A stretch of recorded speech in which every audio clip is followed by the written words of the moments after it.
A Stevenson-Kefauver Campaign Committee presentation. Peace is nonpartisan. Adlai E. Stevenson and Senator John F. Kennedy of Massachusetts discuss our most vital problem. I think that's right. I think, obviously, that the major issue in this campaign and the major concern of the whole world is the subject of war and peace. And clearly, everyone, whatever its politics, agrees that peace is must be the goal of America and of our generation. So the point, Jack, is not ends. We're all in favor of the same ends, which are peace. The real point is the means of getting there. Yes, Governor, I think that obviously with the development of atomic and hydrogen weapons, that war as a successful means of prosecuting policy has been eliminated, so that therefore the central problem of all of us is to develop policies which will protect the security of the country without war and which will check the advance of the communists. There are two great factors at work at the same time. One of them, of course, is communism, as you have indicated, the growth, the spread of communism all over the face of the earth. And the other is the revolution of the newly independent people. Many people forget, I'm afraid, that in the matter of a few years, more than half the human race has attained political independence for the first time in hundreds of years. And this would go on whether there was any communist problem at all. Well, I think, Governor, that's demonstrated by the three severe crises which the United States is involved in, Cyprus, Suez, and North Africa, do not directly involve communism, but involve the desire of these people to be independent. And unfortunately, they regard the United States as the enemy of that effort and not its friend.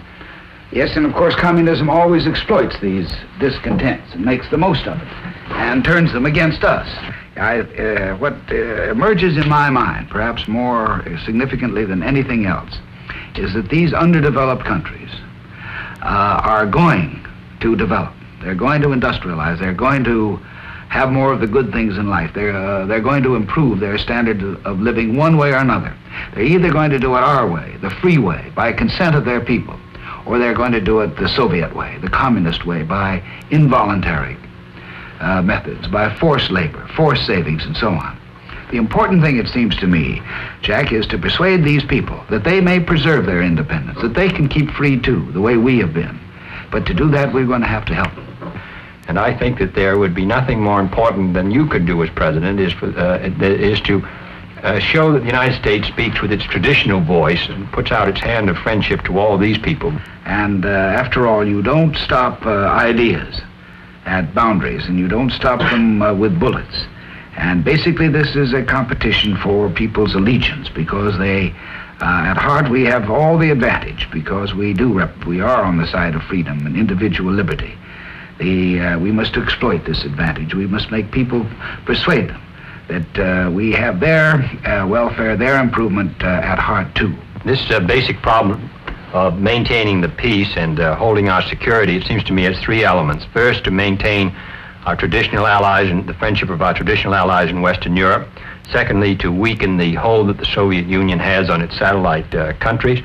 And thirdly, to win, as we've already discussed, the friendship of these people now emerging. And that is the basic issue, the reassertion of American leadership, the enunciation, the pursuit of a coherent policy which commands the confidence of all of our friends in the world, and there are many. I think that is the first concern of any president of the United States, that it must be. If eternal vigilance is the price of liberty, it is also the price of peace, until that happy day that we can all look forward and pray for, when we can live in peace and security, when our sons will not have to fight again to preserve the independence of the United States. We need a new leadership for a new America. Vote for Adlai E. Stevenson and Estes Kefauver.